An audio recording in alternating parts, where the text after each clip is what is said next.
I got here around 1956 on the well, I didn't come in the sense on the music scene. I just a young cat from Philadelphia who was ready to try out and see what was happening in New York. Tried to learn to be a musician, tried to learn to play. I really didn't have any basic idea of where the music scene was. Because, you know, when we come from Philly, we come like wild oats, you know. But I knew I didn't know really how to play well, so I came here to find the scene and learn. I came originally. I came to Three Barrel Place, which now is a big self-service market at West Fourth and Sheridan Square. And it was a coffee shop there called Pandora's Box, which is not there anymore. And across the street from Three Barrel was a place called Cafe Bohemian. And down the corner was Cafe Society, which is now a park. And a little pocket park. And I came like from Atlantic City because I used to hang out in Atlantic City as a kid and work at all the Jewish hotels as a bellhop. And sometimes I sang and tap dance because I had a little routine going in Philly from about 11 to 15. I tap danced and sang, and me and my mother and my sister won a lot of dancing contests at Mercantile, Reynolds Halls. These were big musical halls in Philly with Moody's Band, Barry's Band, Kenton, and all of that. They used to have big soul cabarets, which we don't have anymore. 500 soul people dolled out, chicken, chitlins, everything. Top class, elegant as they want to be.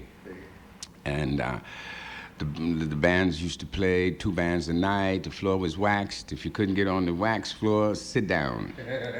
And me and my mom used to win contests, this strand dancing and jitterbug. And my sister and I jitterbug. And my mom with stranding because that's a very good strander. I don't know. It's like a kind of how would you say? Kind of foxtrot, but you do it against jazz. It's real hip, you know. And so I had hooked up this little routine because my sister's first boyfriend, whose name was Charlie Ricks, who's kind of a legend of the first hip cat type bohemian guy in my neighborhood. And he tap danced, and he played bongos and congos, and he hung out with Bird and all that cats, and he had a little Jones. But we didn't know what a Jones was in them days. And well, you know, he was just the hippest guy. He looked sleepy sometimes. We thought he didn't get no sleep last night. He was always clean, brand new vine. He was the first guy I seen had French cut clothes. He had those French suede shoes. If they were blue up top, the sole was blue. I mean, he was so double-breasted. We were just looking at Charles and said, damn, he sure could dress. I had no idea that she's coming from Europe. You know? We could never find it in the shops. Anyway, I did that for a while, and I got kind of good at that, especially tap dancing. I had a partner, Delanour. He passed away in Philly too long ago, and I used to get jobs from fighters like Gil Turner, Sugar Ray,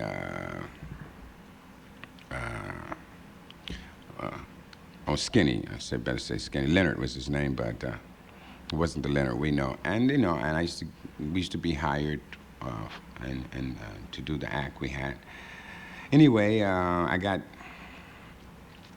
to finally it came time for me to split, and I got sidetracked, and so I ended up in Atlantic City, going through to New York in 1955, late 55, December, because Peter Rabbit, my buddy, was waiting for me. He had already been there, and he had a little apartment and stuff, so I stopped off in Atlantic City the last time after working there many years as a kid, and I went to a place called a Little Brown Jug that was open. Me and a friend who from Philly came down to hang out with me, and that was the first time I saw Cannonball.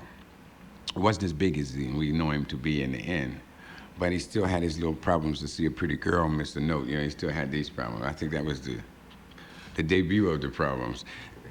Anyway, he had a drummer, and his drummer was very high off stuff, and he was ripped, and he fell off his drums and shit, and slept on the floor or something. So it's very dark, and I climbed around on the drums.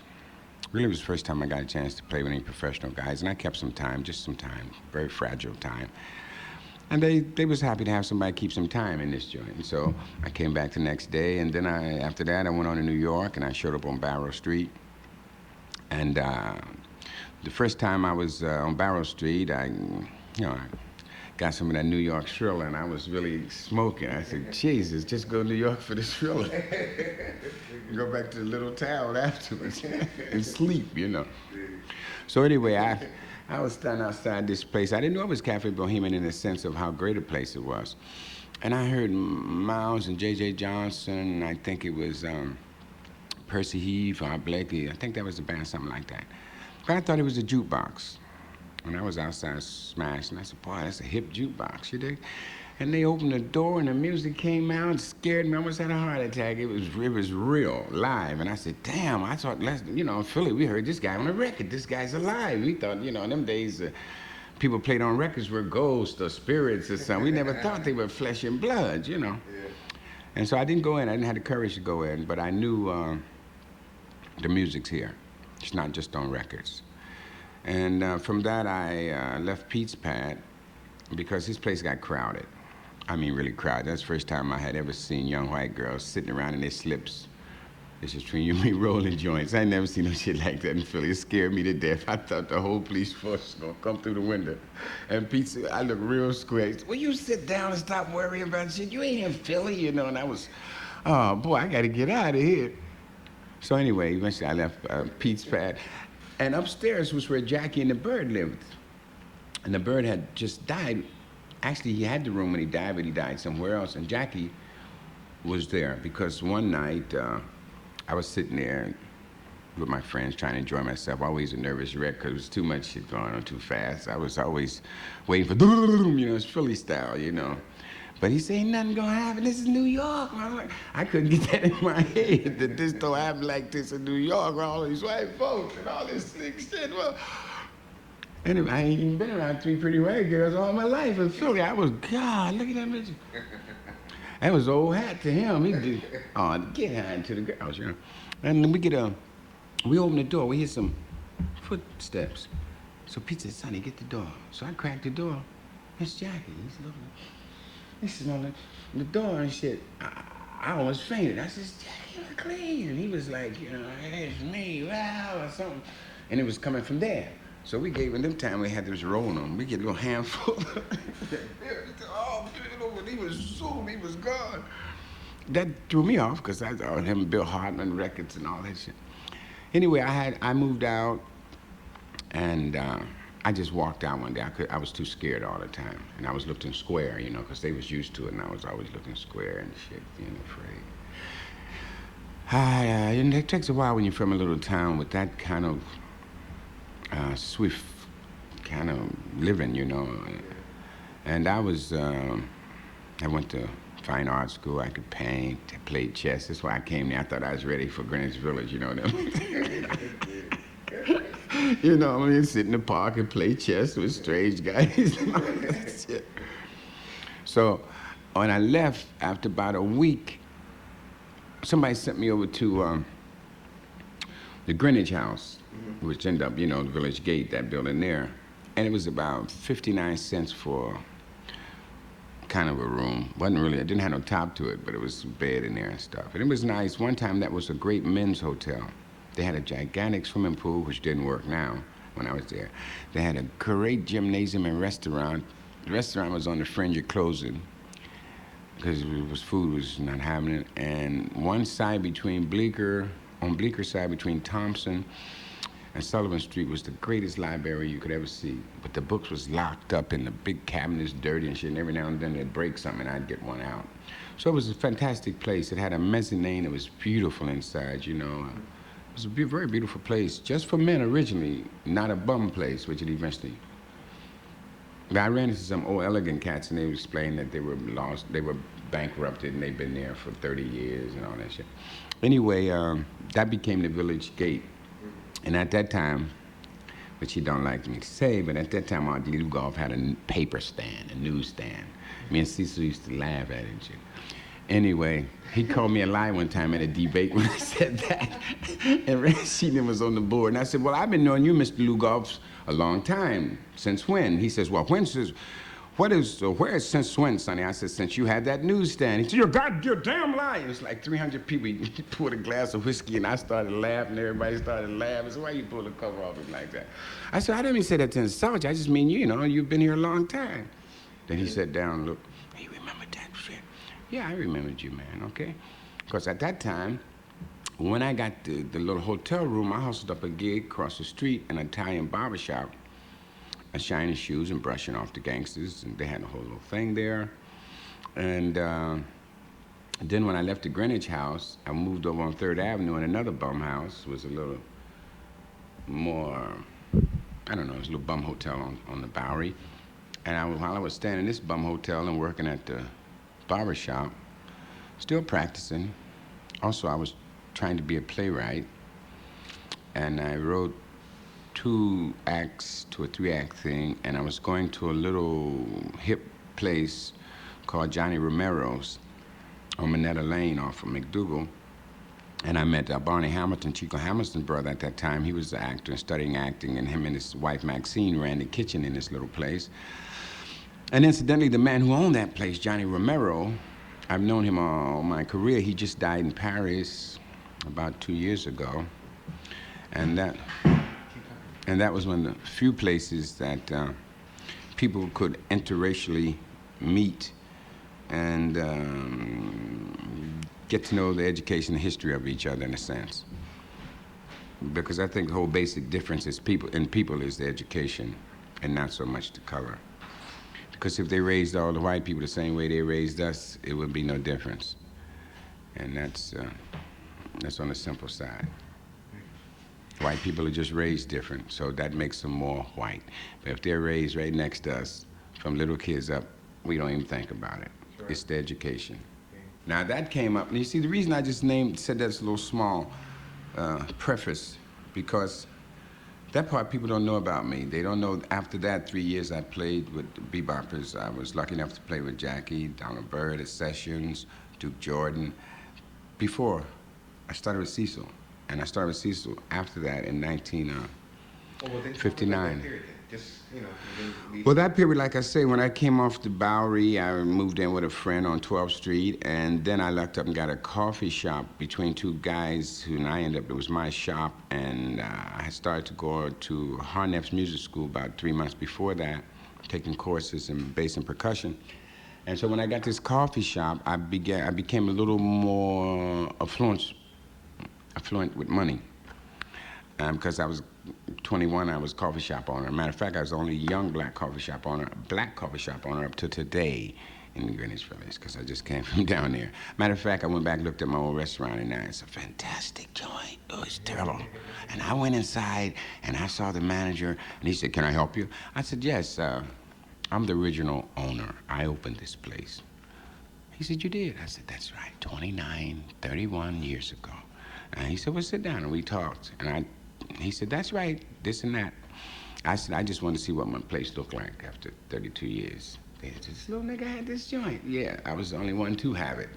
Anyway, so what happened, I was had reached the point after these little, the small career in bebop that I started to study very hard, and I had got interested in playing more rhythms than just the regular rhythms we played at bebop. Simple rhythms like 3/4, 5/4, and Max at that time had broke out with a record like that, which I felt legalized the fact that I wanted to play different at sessions.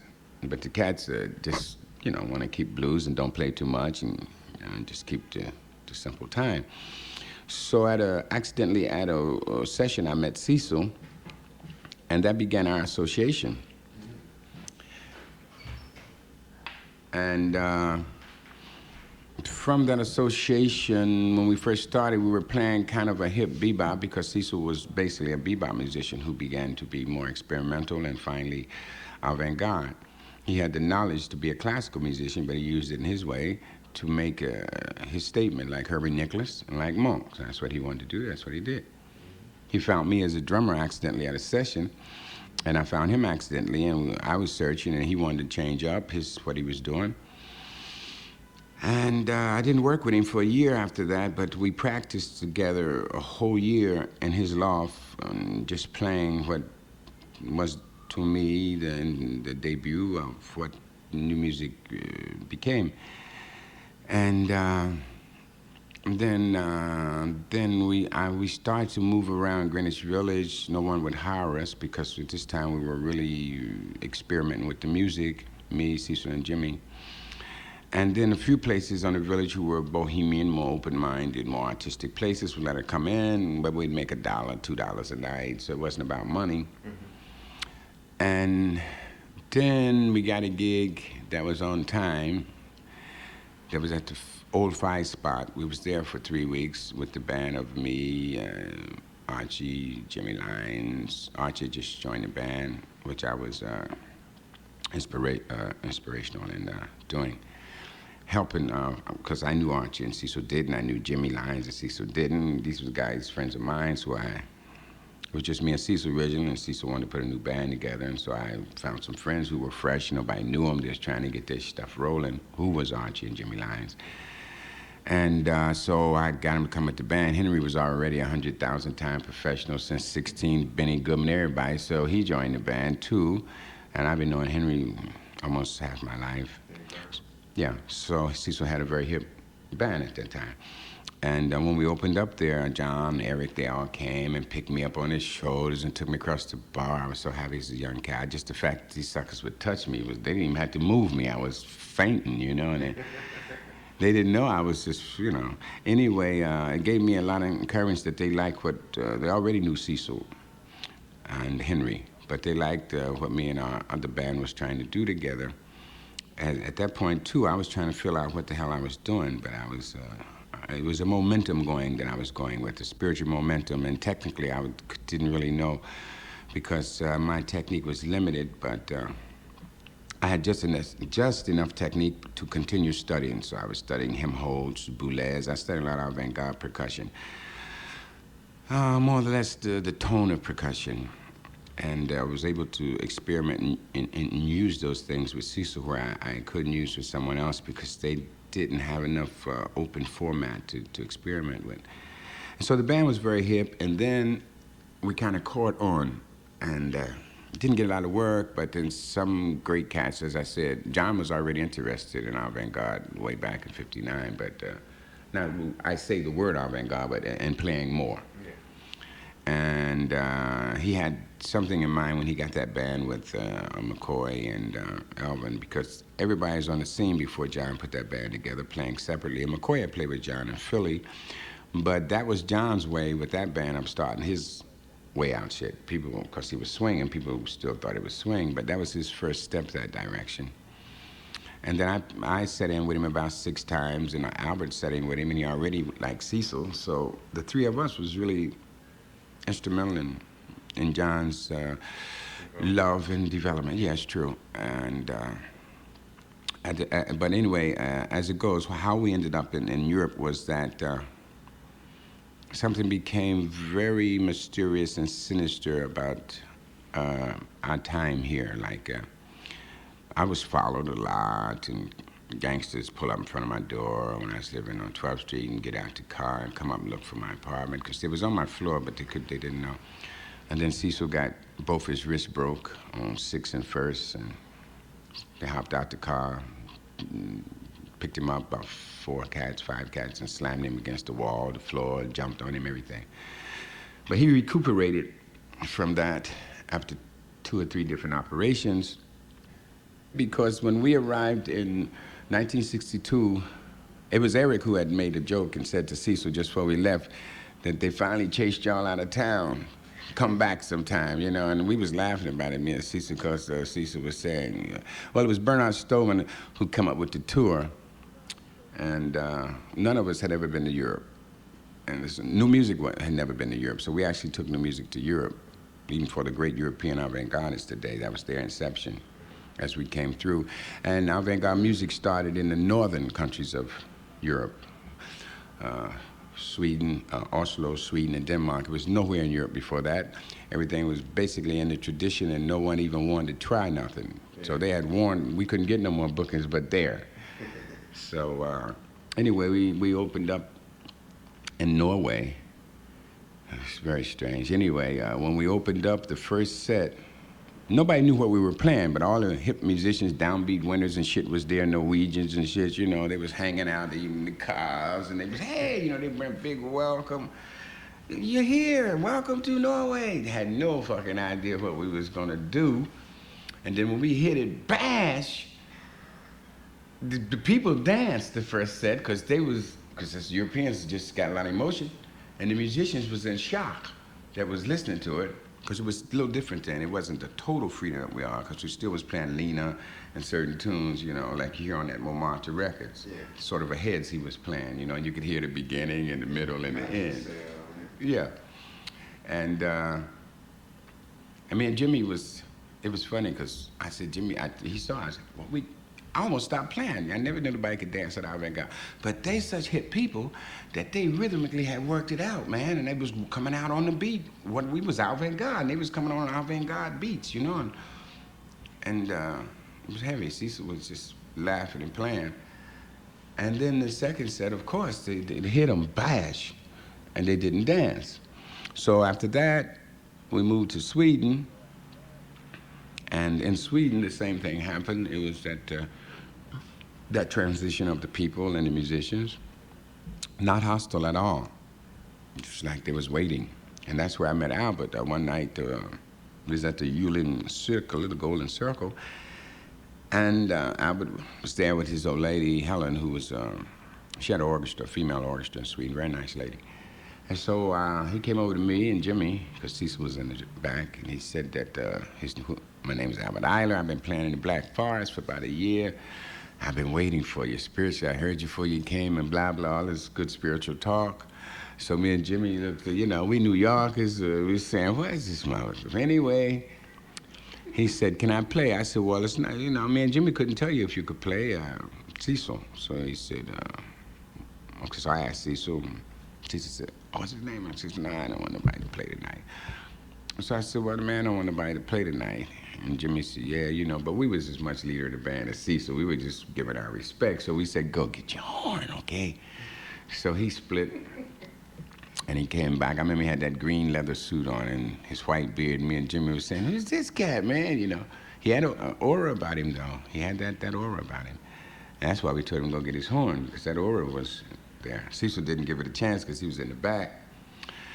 So he came back with his horn, and me and Jimmy told him, you know, be on cue.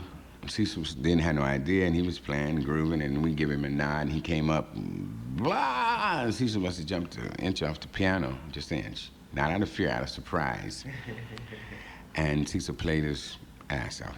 I never heard him play like. When he played with Albert, it was some other CT. It was another CT. I liked it. I like all the different CTs, but I like that one particularly because it's another space that Cecil could control with his wonderful music, you know, could get into and work with.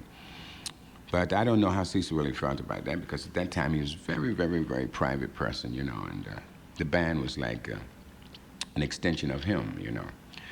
And it was fine by us, you know, because we were all organisms of each other, you know, so we didn't want a strange organism to come in and create a virus or some shit, you know.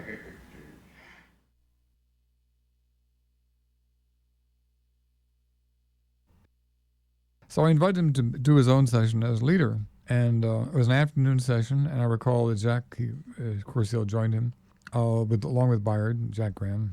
Alan Silva, was he on that session? And he brought it off as a beautiful session, I thought.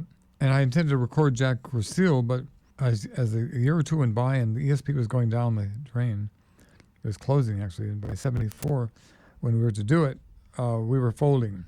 And there was no way I could put Jacques' album out. However, he's still in the world, on the scene, and if I can never find that tape again, or any current work by him, I think we'd like to put it out. Jack was an excellent artist. Sonny I've been in touch with over the years, in recent years in particular, and I visited him, and we had dinner together in Paris about 4 years ago, after about 30-year hiatus, and we had been in touch over the years occasionally. Sonny's a very, very complex individual, extremely funny guy, can be very argumentative. I think he's a brilliant, innovative percussionist. I think he should be teaching, but I guess he's not chosen to do that, at least not so far. He lives in Paris with his French wife. He has, I think, a glorious life. He flies occasionally to England, other countries, Holland, various countries to do concerts and appearances. He's paid very well for it. But he still grumbles. But I've grown to have great admiration for his creative abilities. Bayard Lancaster, my only contact with Bayard Lancaster was actually on Sunday Session, and I have not seen him since. Although I know he's continues to grow as an artist, I'm sure of it. I think that the artist, as a person, as a human being, is no more different in a sense as the next guy. But I think art, and particularly music, is a form of magic.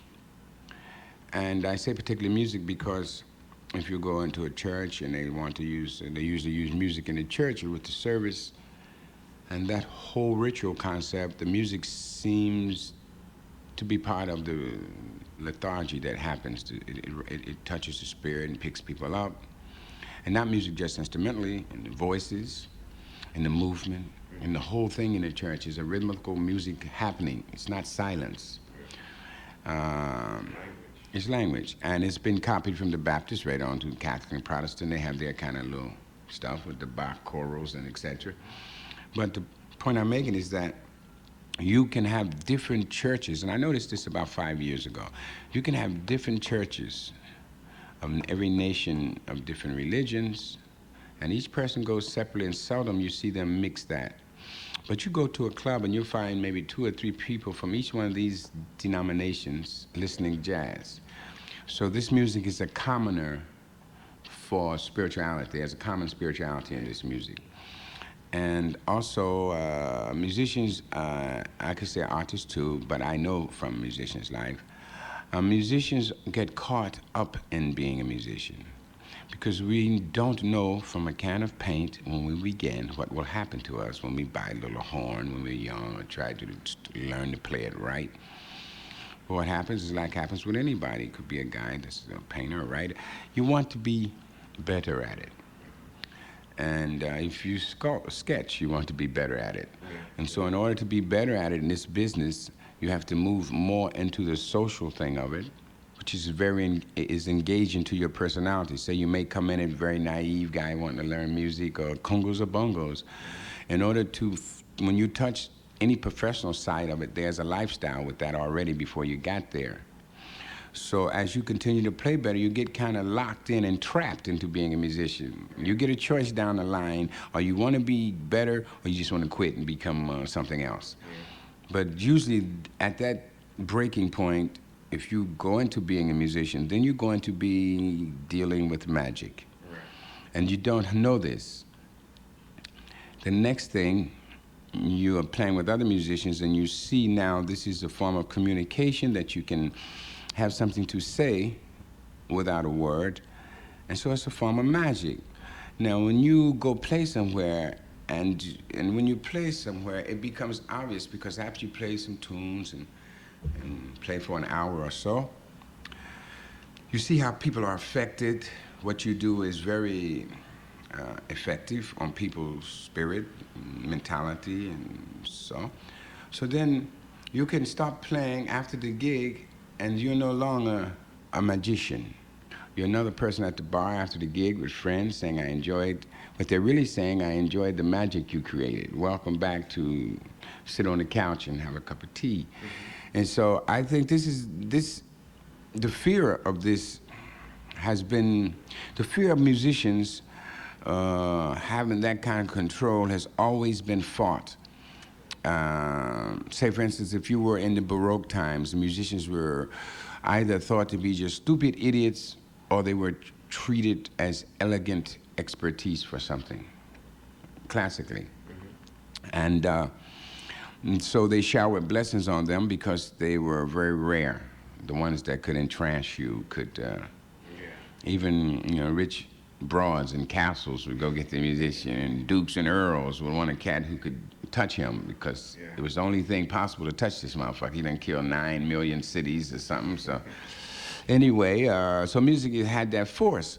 And so, being black people, spiritually, we were giving a force because of the suffering to me, which put us in line with the illumination of magic, because it was a form of support and power that we had even in fields. For grouping our people together when we were down in the field shouts and picking up spirits. And anyway, so getting back to why I really see us as being an important source, and I see also that musicians don't have a choice to be what we are. People have taken advantage of that, such as record companies, like when Satchmo and Bessie Smith were first here. They had no idea that all of this other magic, commercializing, which is also a form of magic, because it's their magic to defeat, as I said, to always fight the musician's magic.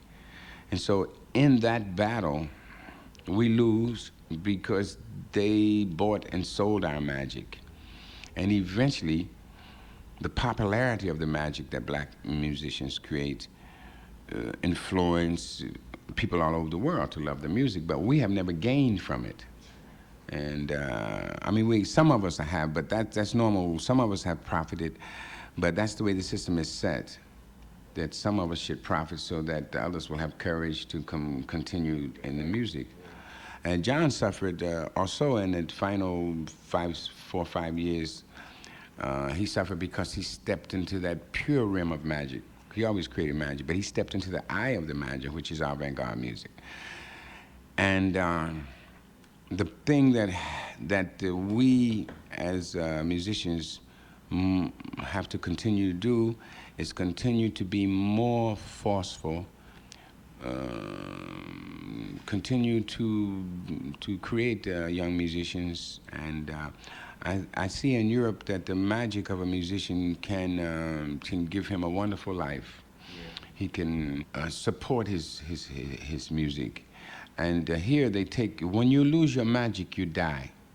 And the system is set between the drugs, this is just a personal opinion, but between the drugs and everything, the system is set to take our magic and don't take us, to drain our magic from us and put it on a record and put us in the trash like bodies that have magic in them. For 40 years, you're guaranteed to take the magic out of this body, and then you throw it away. It's all on the record, so you don't need the body anymore. So after 40 years, you've got older musicians who have no work, who have no pension, who have no health, who have nothing. So they had no intentions of ever as a social, the powers and the companies and the clubs, they have not a consciousness socially about us. But what I would like to say is that, quiet as it's kept, black musician, I feel today, the black musician is at his highest point of creativity and mutual, meaning all of us, mutual success. I think now could be a pinnacle of who and what black music is about across the world, because everybody's into it. But the only difference is when we had it all to ourselves, we didn't do it very intelligently. I can never say that word. Anyway, when I say that, I mean, cats like Louis Armstrong and all those cats, Charlie Park and blah, blah, blah, on up to the John Coltrane. We were involved in formulating the basis. And so maybe it wasn't possible for us to have that kind of success that exists today. But it does exist today. And the only difference is those guys slowly allowed black music to be copied and infiltrated into the white system of music. And so today we have an equal distribution of very good white young musicians